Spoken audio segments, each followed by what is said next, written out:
Vigier, bonjour. Bonjour. Je vous remercie de nous recevoir dans votre mairie de Bures-sur-Yvette. Donc Bures-sur-Yvette, qui est une ville de l'Essonne de 10 000 habitants. Vous avez été réélu récemment au premier tour des municipales. Vous avez vécu donc juste après la crise du Covid. Je voulais savoir comment vous avez vécu cette crise en tant que maire. Suite à un moment assez étrange, spécial, un moment chargé d'anxiété pour beaucoup de nos concitoyens, donc en fait il fallait être très proche d'eux et nous avons mis en place avec nos moyens, à distance, pour respecter le confinement, une organisation qui nous permette de rester en contact avec les gens, les rassurer, les informer, aller aussi vers les personnes malades et âgées qui étaient chez elles, qui ne pouvaient pas bouger, leur apporter des plateaux repas, rester très proche des personnes en difficulté financière, de façon à leur donner aussi une aide, à leur apporter une aide, je pense notamment à des bons d'achat. Bref, rester très à l'écoute dans un moment extrêmement singulier. Donc vous avez été élu avant la crise du Covid. Si vous aviez dû vous représenter de vos concitoyens au deuxième tour, est-ce que vous auriez changé vos programmes et en quoi ? Sûrement que les programmes auraient été revus, forcément.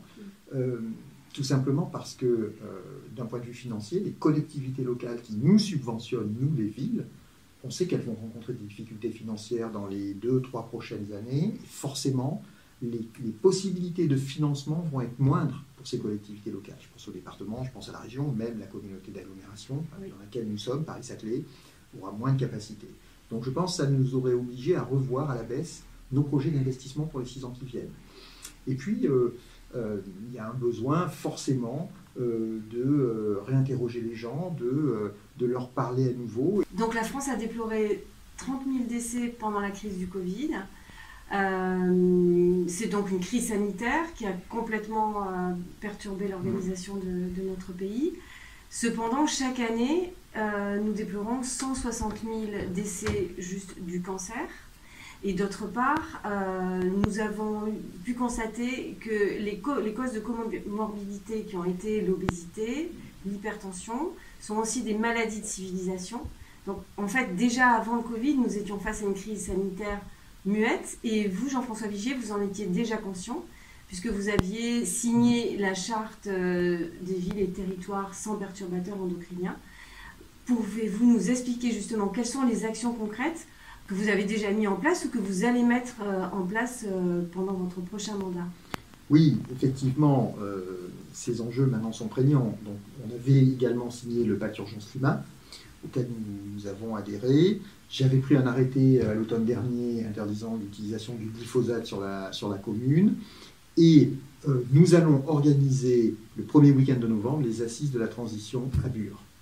L'objectif est de réunir les habitants autour de cette question de l'urgence climat et de la transition et faire venir pendant 2 jours des experts, des responsables associatifs, des citoyens, nous faire part de leurs préoccupations, de leur retour d'expérience. Et mon souhait, c'est qu'à l'issue de ces 2 jours, nous ayons une espèce de feuille de route qui nous permette de fixer des priorités pour les 6 ans à venir, pour la durée de ce nouveau mandat. Très bien. Donc, en fait, là, il y a sûrement des leçons à tirer de la gestion de cette crise. On parle beaucoup du monde d'après. Donc, pour vous, est-ce que c'est une vision un peu angélique, un peu utopique? Est-ce que c'est un prétexte à des récupérations politiques? Ou est-ce que c'est déjà une réalité? C'est une réalité, mais depuis longtemps, en fait. Je pense que la crise Covid que nous venons de vivre n'est qu'un accélérateur. Mais elle nous montre de toute façon que nous n'avons plus le temps et que maintenant il faut agir. Et il faut agir à toutes les strates de la collectivité nationale, au niveau communal, au niveau départemental, régional. Et c'est ce que nous faisons, nous, à notre niveau, les maires. Et je pense qu'il y a maintenant une prise de conscience des maires de plus en plus importante de ce besoin de travailler sur la santé, l'environnement, la transition. Et c'est ce qu'il faut aussi que l'État, maintenant, inscrive en urgence. Oui. Et alors, j'avais une question à vous poser spécifiquement donc sur la pédagogie, parce que je sais que vous avez déjà instauré une ressourcerie et que vous faites beaucoup de pédagogie auprès de vos concitoyens. Ne pensez-vous pas qu'on pourrait donner un rôle, par exemple, au PMI pour organiser des formations au mode de consommation plus sûr? Parce que par le biais des jeunes mamans, par le biais des jeunes enfants, d'abord aussi parce que ce sont les plus fragiles, mais aussi une pédagogie pour les plus grands dans les collèges ou dans les lycées. Ne pensez-vous pas que c'est aussi le rôle des collectivités publiques? Car en changeant le mode de consommation, on oblige les industriels à changer leur mode de production. Totalement. Il faut être dans l'éducation, dans la formation quotidienne et quasi permanente.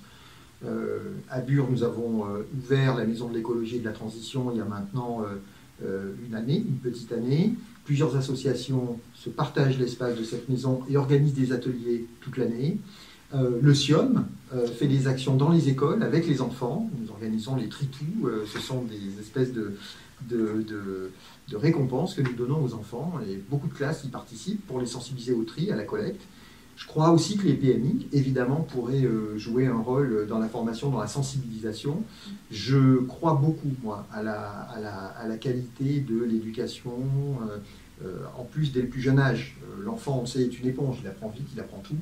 Et on sait même qu'il peut aussi parfois apprendre à ses parents sur les questions du tri et de la collecte. Donc oui, tout à fait. Et je pense qu'il là aussi, il ne faut pas perdre de temps. Il faut que l'État nous donne les moyens réglementaires et législatifs d'agir très vite. Oui, donc vous avez mis en place à Bure une écologie positive et incitative qu'on peut opposer à l'écologie décroissante et punitive. Donc vos concitoyens sont beaucoup plus impliqués et vous leur faites encore un cadeau cet après-midi puisque je crois savoir que vous avez une inauguration. Je vous laisse nous parler donc de cette surprise du jour. Nous allons juste après inaugurer les jardins partagés qui sont installés dans le parc de la Grande Maison à Bure. C'est un espace que nous avons mis à disposition d'une association, Jardinabi, donc Bi comme Bure-sur-Yvette. Et ces citoyens passionnés et engagés vont avoir tout un espace dévolu à leur activité de jardin pédagogique, de jardin partagé entre les membres de leur association. Et c'est une pierre, c'est une petite pierre pour la transition aussi, pour l'environnement, pour la santé. Et je souhaite multiplier un peu partout dans Bure ces activités. Chaque fois qu'une association vient pour proposer un tel projet, moi j'ai envie de l'aider, de le promouvoir, parce que tout ça fait partie d'une chaîne en fait. Alors évidemment, il y a ce que la ville doit faire, et il y a sûrement des choses très importantes que doit faire la ville en termes d'investissement, mais il y a toutes ces petites actions. Je ne reprendrai pas l'image du colibri, mais on la connaît tous. Et ces actions doivent être encouragées, développées. Donc je suis très enthousiaste à l'idée d'aller inaugurer ces jardins. Nous allons vous suivre, et puis aussi dans le futur, nous allons suivre toutes les actions que vous allez mener à Bure-sur-Yvette. Aujourd'hui, à l'inauguration de ce jardin partagé, qui est une très belle initiative écologique et solidaire. Je vous laisse nous en parler. Je suis très heureux, très enthousiaste et très fier d'inaugurer, de remettre les clés à cette association Jardinabi qui va donc occuper tout cet espace et aménager des jardins partagés avec les membres de leur association. C'est une volonté que nous installions dans le parc de la Grande Maison, en plein centre-ville, ces jardins partagés, puisqu'ils seront très accessibles, ils participeront à la vie du parc, à la vie de la communauté buressoise, et puis ils s'inscrivent dans nos actions en faveur de la transition, puisque Bure s'intègre vraiment et peut se mettre en marche pour la transition. Et nous organisons début novembre les assises de la transition écologique à Bure, de façon à déterminer avec les habitants une feuille de route pour les 6 ans qui viennent, pour déterminer nos priorités en termes d'action. Vous voyez, il y a des actions importantes à mener, et puis il y a des actions comme celle-là qui font prospérer et progresser la ville vers la transition. Donc UDI Santé Environnementale viendra si vous nous invitez donc à cette j'espère bien que vous couvrir l'événement. Mais j'espère bien, chère Martine, que vous viendrez à cette belle manifestation. Merci beaucoup Jean-François pour votre accueil. Merci, à bientôt.